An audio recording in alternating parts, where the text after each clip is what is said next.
What's going on, guys? My name is Renegade. Today we're here to ask and answer the question, how good is Mindbreaker class in Adventure Quest Worlds? It's a bit of an interesting class. Before we get into the video though, if you guys leave any your suggestions for other classes you want to see reviewed slash, I guess me giving you guys a guide on, I guess it's the best way to say it, then by all means leave those in the comment section down below. While you're down there, leave a like, subscribe to my channel if you haven't already, that'd be awesome. Regardless though, this class is available for purchasing a 12k AC package, I believe. No matter when you do it or whatever, I believe you get this class. Don't quote me on that. I'm not entirely sure if that's correct. I haven't checked or anything. I probably should have. But if you guys know off the top of your head, then correct me in the comment section down below by all means. I'll leave that in the description if it is true what I've said. Regardless though, this class, I'm going to be assessing it on both its ability to farm and its ability to solo. I'll first go over the farming aspect of this class. It's enhancements. This is a guide after all. I'll talk about the enhancements. I'm going for 3 wizard, 1 luck. This class has some passives. This is a member only class, by the way. I just remembered this class is a member only class. You need to keep that in mind too. This class has a passive where it increases your crit and damage, so by 8%, which doesn't sound like much. Sorry, the damage is by 15% actually. It's a pretty powerful passive actually. Regardless though, you want to get those crits as high as possible. Your luck is going to increase that, and that'll also increase your mana with this mana regeneration build here. As you can see here, the attack power is quite low compared to the spell power, so spell is pretty much the way to go. The spell power is where it's at, pretty much. The auto attack is actually called something different. The description is more like fancy schmancy stuff. It says, using your mind, you reach out and cause pain to the foe. This is the Mindbreaker's basic attack. It's pretty much just fancy for this is a normal auto attack. I don't really know if it's different in any way. It doesn't seem any different. It's got a different animation, although I'm pretty sure that's just my weapon doing that. Not entirely sure about that. Regardless, it deals low damage. Nothing too special here. By the way, I'm sitting here in Bright Fortress over Shadow Realm like I normally do because there's this monster here that I'm going to solo. Will attempt to anyway. This first ability here is called Mindfire. By the way, before we talk about all the abilities, I just like to mention that they're all magical, so there's no point in me talking about that. Regardless though, this first ability here is called Mindfire. It consumes 15 mana and has a 4-second cooldown. A psychic fire engulfs your foe, dealing light damage, and applies brain fog, reducing haste and hit by 3%, stacking up to 6 times and lasting 10 seconds. So this is pretty much a stack ability. This also affects the damage and effectiveness of other abilities within this class. So if you're brave enough to have that mana drain constantly coming from this ability, then by all means keep this stacked constantly. Is this gonna? I'm trying to see if there's more monsters in here that have got higher health, because these guys are quite low. Anyway, this ability here is called Psychic Wave. It consumes 15 mana and has a 4-second cooldown.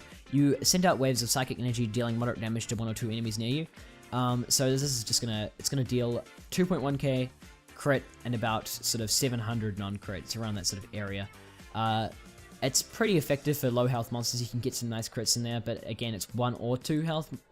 It's 1 or 2 enemies, so it might only attack 1. It really is just up to chance. I believe it's just 50-50. Regardless though, it's within melee range as well, so you need to keep that in mind. Don't start trying to attack monsters that are on the other side of the room and wonder why you're not getting any attacks on them. So that there is just a standard attack. You'll want to be spamming that pretty much while you're farming. It's going to be probably the main ability you're going to be using when you're farming. It's pretty disappointing though, because it only attacks 1 or 2, and it often will only attack 1, so you're really struggling in terms of how many monsters you're attacking. Cerebal Siphon is your third ability. It consumes 20 mana and a 6-second cooldown, so that's a little bit more mana, a little bit longer cooldown over these 2 abilities here, which have 15 mana, 4-second cooldown. This is your heal ability. You lash out with a mental spear, striking your foe for damage based on the stacks of brain fog, so that's where the brain fog stacks come in. And also also healing yourself for half the difference between your max HP and current HP. So what that means is, say hypothetically that you have 2k health as your max, your current HP in a battle is 1k. You use this ability, and what this class will do is it'll pretty much bring you to halfway between where you were and your max. So it'll bring you to 1500 HP. So you need to do different mathematical numbers or whatever pretty much if you're in different circumstance. Obviously 2k, 1k is a pretty specific circumstance, but that's just the easiest way to explain it. But yeah, you'll notice I'm just healing myself up to half. It's kind of effective, although in soloing you find that you're constantly needing to spam this. But we're not talking about soloing here, we're talking about farming. Its damage is quite high, as you can see here. It's about 500 non-crit, which is pretty decent. This move can't crit, by the way. We'll go into a bit of a solo here, just to demonstrate what this does. This doesn't have any AoE attack or anything, so we'll solo just to demonstrate this here. If I get 6 stacks of Brain Fog, oh god, I'm probably gonna die. Try and get 6 stacks of it here. 3. Oh shit, okay. Yeah, that's the heal in play. That's 4 stacks. I'm gonna die. I really don't want to die. That's 5. Oh god. I might have to take my word for it, guys. There we go. 1800. Yeah, I think I needed 1 more stack there for it to be full. But generally, a couple minutes ago I was using this class. Probably 2.1k is how much damage it'll do with full stacks of Brain Fog. So it's quite a damaging ability. But as you can see there, even just having Brain Fog and this applied on these monsters. By the way, this boss here in this room, the Archangel Nolgath and the Paragon of Light, they're both quite difficult monsters to solo. They're probably, I'd say, mid to high end sort of monsters. You're gonna probably struggle if you're using a mediocre class like this one. So yeah, you're gonna be struggling. But regardless, in terms of farming, this ability is useful for getting that health back quickly. If you're desperate need for health, you're on like say 500 health, then you're gonna heal up to about like 1,250, if I'm not wrong there. Roughly, if your max health is 2k, then yeah, about 1,250. Yeah, so you'll heal about 750 if you're on quite low health, so it's quite effective, I guess. Although the 6-second cooldown means that if the monster's damaging you a lot, then you're probably gonna die. The cooldown, as well as the mana consumption, means that eventually, if you're stacking these two abilities together, you're eventually gonna run out of mana. I tried it before. You're having to spam these abilities so much that you're eventually just gonna run out of mana. That's me talking about soloing, though. I'm sorry, I keep referring back to the soloing. Farming, though, it's fine, I suppose, I guess. Esper's Might, your last ability here, consumes 20 mana. It has a 10-second cooldown, so again, a little bit of an increase over this one here, in terms of the cooldown, but not in terms of the mana. A powerful Psychic Burst AoE, which will hit 1 or 2 foes. Damage increases based on the stacks of Brain Fog, as well as greatly reducing your enemy's damage output for a short time. Yes, that is a typo. AE, if you're watching this, you need to just remove that by. It literally just makes sense, as well as greatly reducing your damage output for a short time. So yeah, just remove that by and you'll be fine. Also, there's a double space after Witch on the first line there, and near the end, yeah, there's a double space, so you might want to fix that too. Regardless though, without any stacks of Brain Fog, this will deal quite a bit of damage. That's 3k. With Brain Fog, this is quite a damaging ability. We'll try and get our stacks here. That's 2, 3, 4. God, am I gonna be able to do it? 5. Oh, I'll have to do it. It's about 12k. That was actually 5 stacks. It's about 12k with full stacks.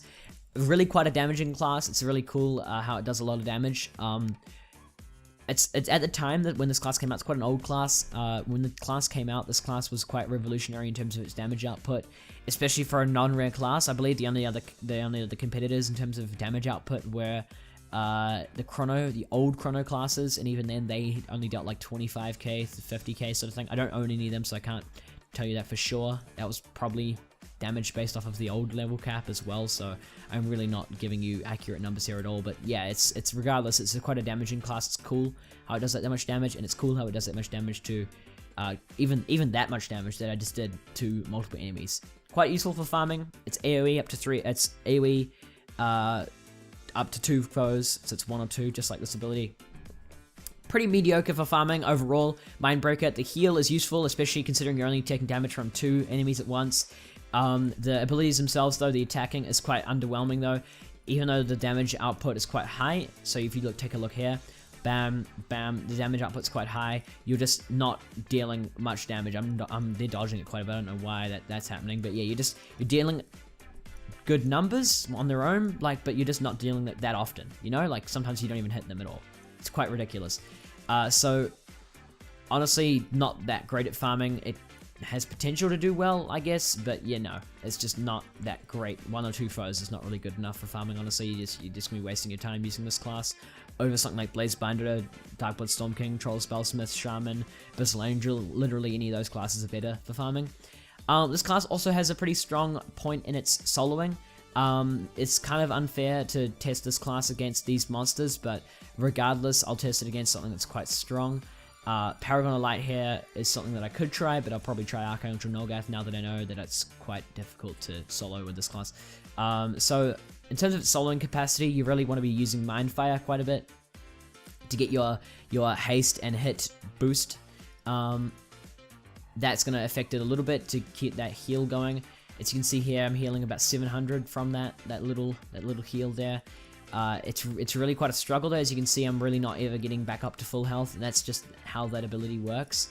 Unfortunately, as you can see, my mana is just going down, down, down, as well as my health going down, down, down when farming something like this, and eventually I run out of mana, eventually I die. Even on something as simple as this to solo, like 30k health, and I'm still probably not going to be able to do this.